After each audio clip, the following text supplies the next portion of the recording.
ज्ञान गंगा गीता दर्शन पूर्व प्रसंग में आप श्रवण कर रहे थे।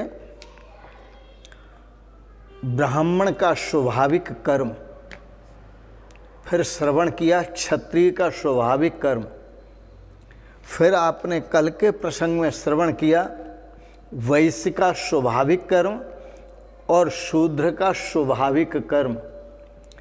4 वर्णों का नाम लिया, लेकिन स्वाभाविक शब्द एक ही है चारों वर्णों के साथ।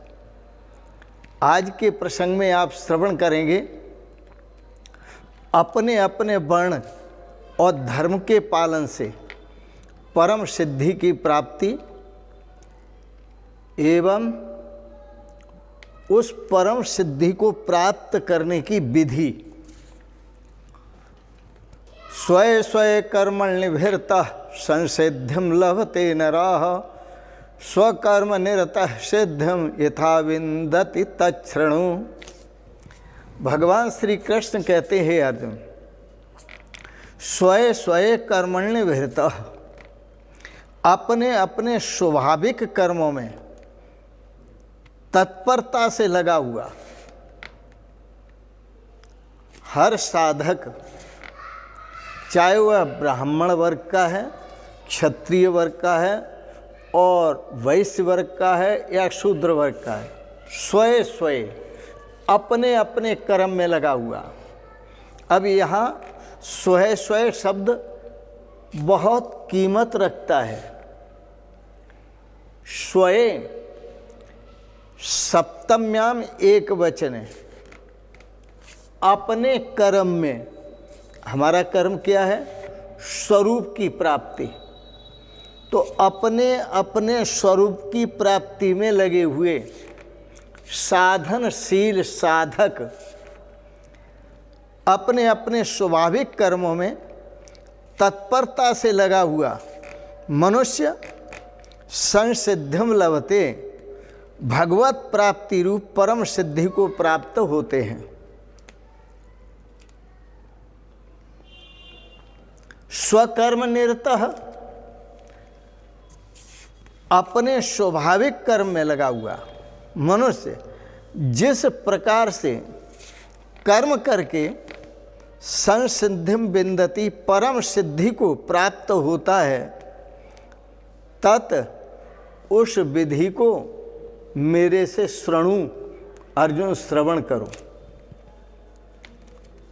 भगवान श्री कृष्ण वो विधि भी आपको बताएंगे। पर यहाँ स्वयं स्वयं कर्मण्यभिरतः, इसको थोड़ा समझ लें।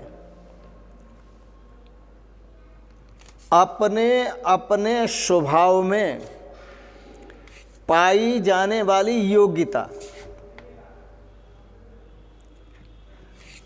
किसमें कितनी योग्यता है, किसने कितनी गहराइयों को चूमा है, कौन कितनी गहराइयों में उतरा है,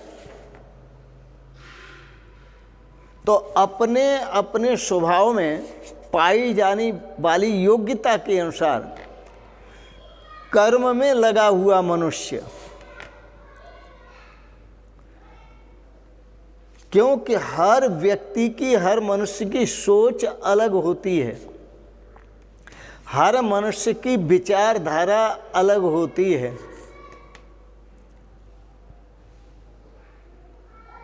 हर मनुष्य का स्वभाव अलग होता है।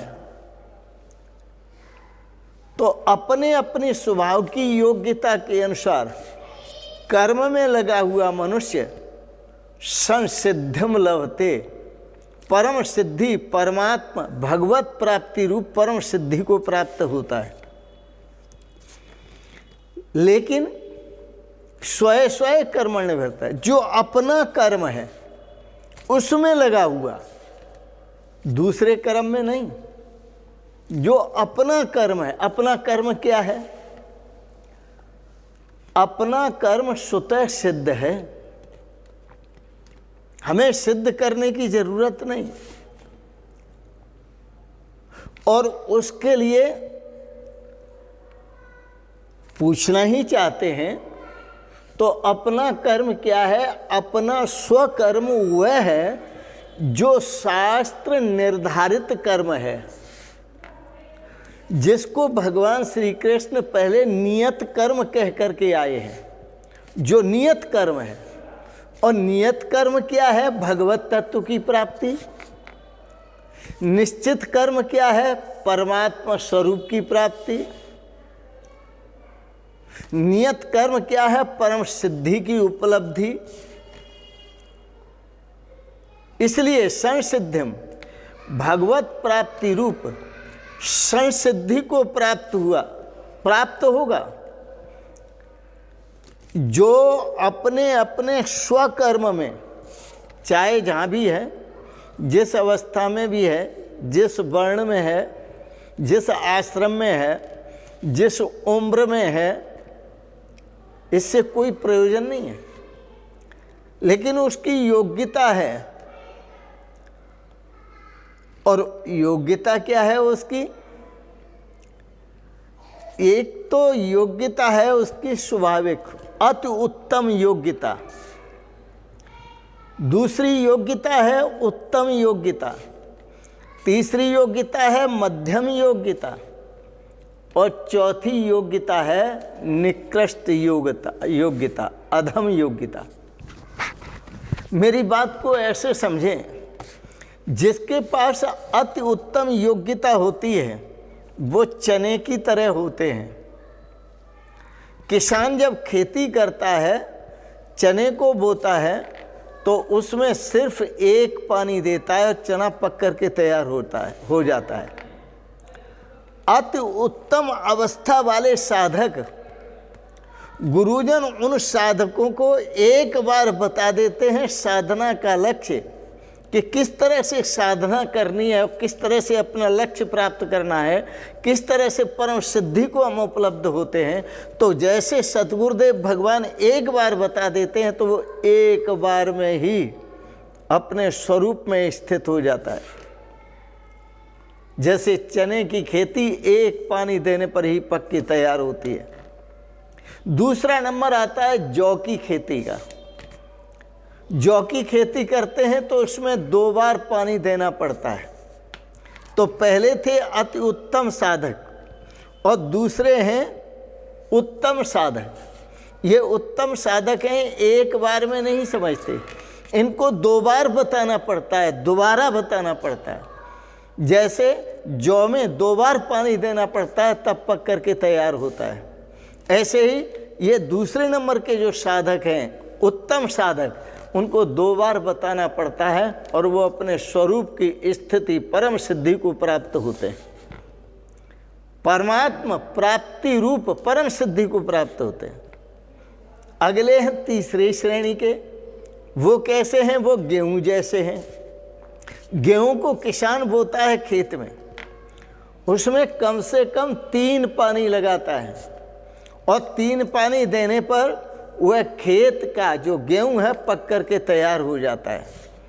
इसी प्रकार से तीसरे साधक जो मध्यम साधक हैं, उनको 3 बार समझाना पड़ता है, एक बार में नहीं समझते, 3 बार समझाना पड़ता है, तब उनकी समझ में संतों की भाषा आती है, तब वह परम सिद्धि की बात उनकी समझ में बैठती है, तब वह उस परम सिद्धि के लिए प्रयासरत हो जाते हैं। तो ये कौन से हैं? ये महाराज मध्यम साधक हैं। अब चौथे साधक कैसे हैं? निकृष्ट। निकृष्ट अधम।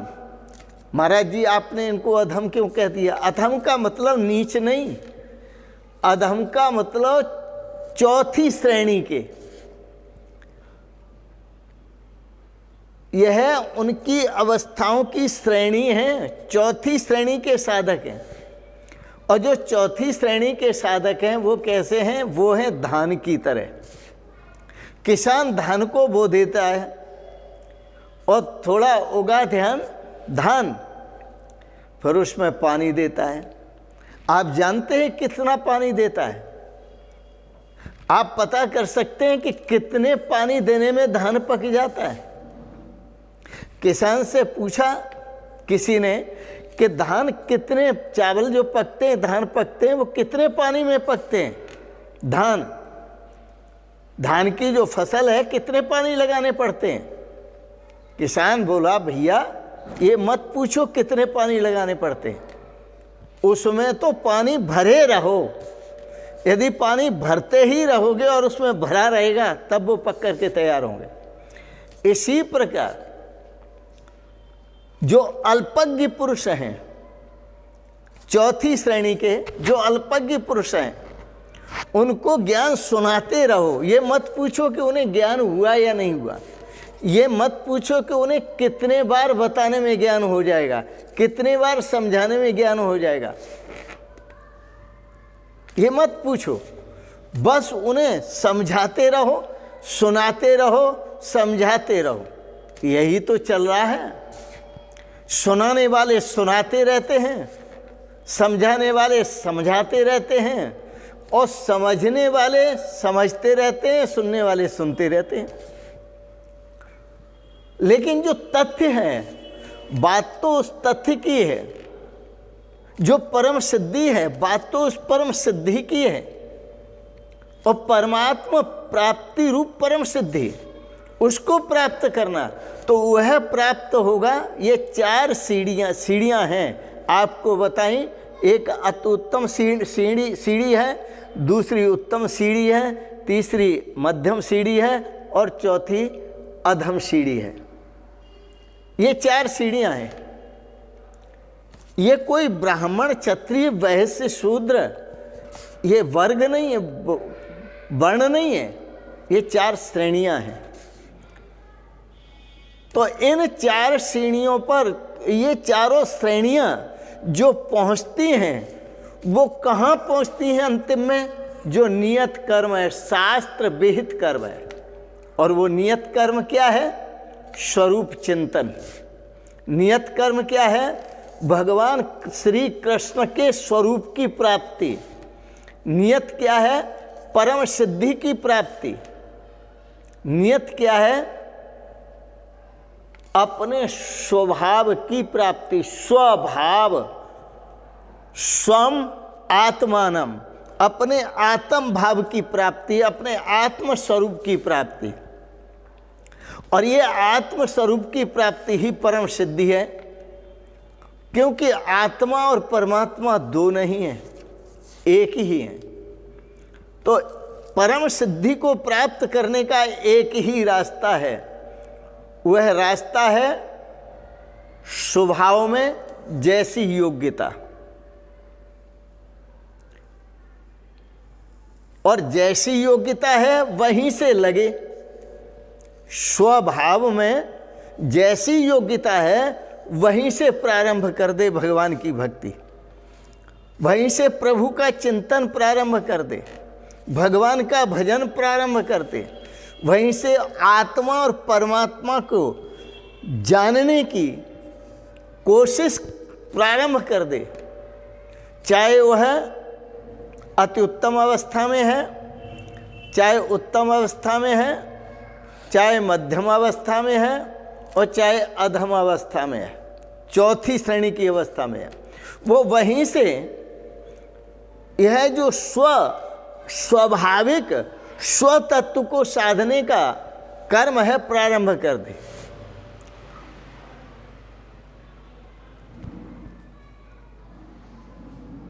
तो वह जो शास्त्र विहित कर्म है, शास्त्र निर्धारित कर्म है, शास्त्र नियत कर्म है, वह कर्म करे।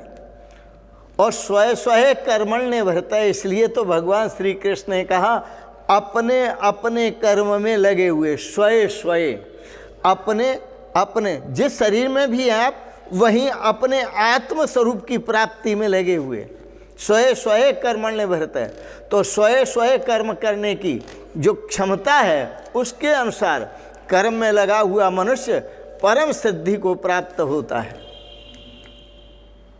अब वह परम सिद्धि कैसे प्राप्त होती है, उसकी विधि क्या है, उसका मेथड क्या है, उसकी साधना क्या है, उसका तरीका क्या है, करें तो क्या करें उस परम सिद्धि को प्राप्त करने के लिए, उस परमात्मा की प्राप्ति रूप परम सिद्धि को प्राप्त करने के लिए करें तो क्या करें। भगवान श्री कृष्ण कहते हैं अर्जुन, ये इसका उत्तर हम कल देंगे, कल बताएंगे। आज तो एक आपको सुंदर पद सुनाते हैं, बड़े प्रेम से सुनिए, आपको सावधान करते हैं। यदि भवबंधन से तरना है, यदि भवबंधन से तरना है तो क्या करना है, गुरुपद में ध्यान लगा लेना। जो गुरुपद, गुरुपद का मतलब सबसे श्रेष्ठ पद, गुरुपद अति उत्तम पद, गुरुपद जो गुरु का दिया हुआ पद, गुरुपद जो गुरु ने सुंदर आपको आत्मज्ञान का उपदेश दिया। सुने, यदि भवबंधन से तरना है गुरुपद में ध्यान लगा लेना। यदि भवबंधन से तरना है गुरुपद में ध्यान लगा लेना। यह जीवन नैया डूब रही जल्दी से पार लगा लेना। यह जीवन नैया डूब रही जल्दी से पार लगा लेना। यह जीवन नैया डूब रही जल्दी से पार लगा लेना। यदि भवबंधन से तरना है गुरुपद में ध्यान लगा लेना। यदि भवबंधन से तरना है गुरुपद में ध्यान लगा लेना। जो लख 84 घूम घूम, जो लख 84 घूम घूम यह नर्तन तुमने पाया है। लख 84 घूम घूम कर, ये मनुष्य जीवन अंतिम योनि है। यह जो लख 84 घूम घूम यह नर्तन तुमने पाया है। अब विष सम विषयों से बच बच कर, अब विष सम विषयों से बच बच कर यह जीवन सफल बना लेना। अब विष सम विषयों से बच बच कर यह जीवन सफल बना लेना।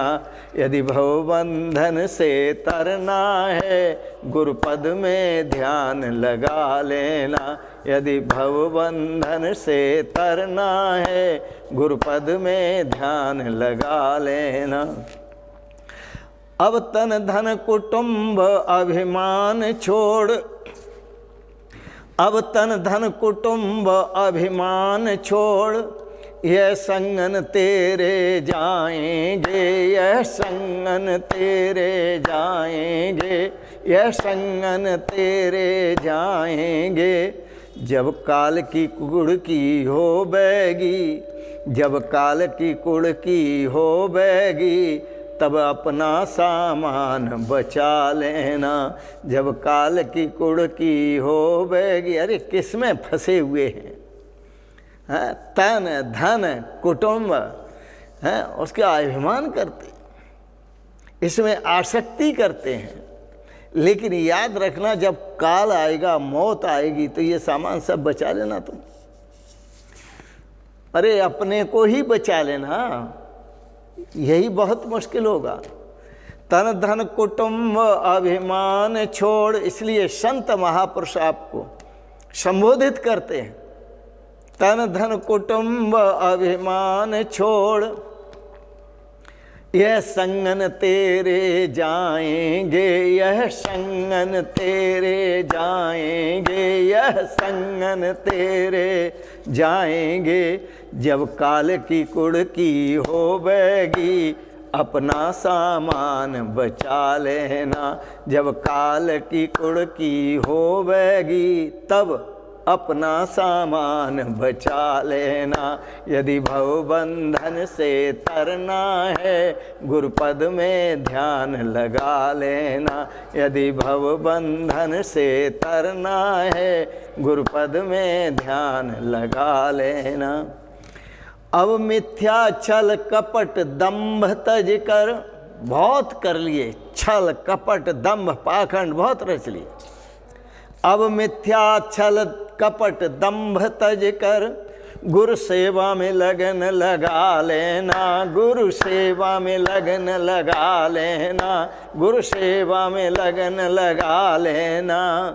निज आत्म को परमात्मा जान, निज आत्म को परमात्मा जान, यह ज्ञान का रंग चढ़ा लेना। निज आत्म को परमात्मा जान, यह ज्ञान का रंग चढ़ा लेना।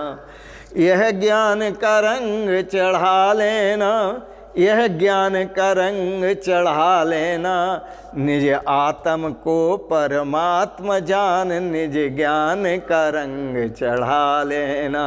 यदि भवबंधन से तरना है, गुरुपद में ध्यान लगा लेना। यदि भवबंधन से तरना है, गुरुपद में ध्यान लगा लेना। यह जीवन नैया डूब रही, जल्दी से पार लगा लेना। यह जीवन नैया डूब रही, जल्दी से पार लगा लेना। ये संतों का संदेश है जो आपने श्रवण किया। आज के प्रसंग को आपने भावों को गीता पर श्रवण किया, इसके लिए बहुत बहुत अनुग्रहित हैं। और एक बात ज़रूर कहेंगे, आपको गीता के भाव अच्छे लगे, विचार अच्छे लगे, इनको सब्सक्राइब करें, लाइक करें, शेयर करें। और अंत में आप सभी को अक्षय तृतीया के शुभ अवसर पर ढेर सारी शुभकामनाएं, बहुत बहुत शुभकामनाएं और बहुत बहुत वंदन, आपका अभिनंदन। आपके परम पावन श्री चरण कमलों में प्रणाम करते हुए ओम शिवोहम शिवोहम शिवोहम।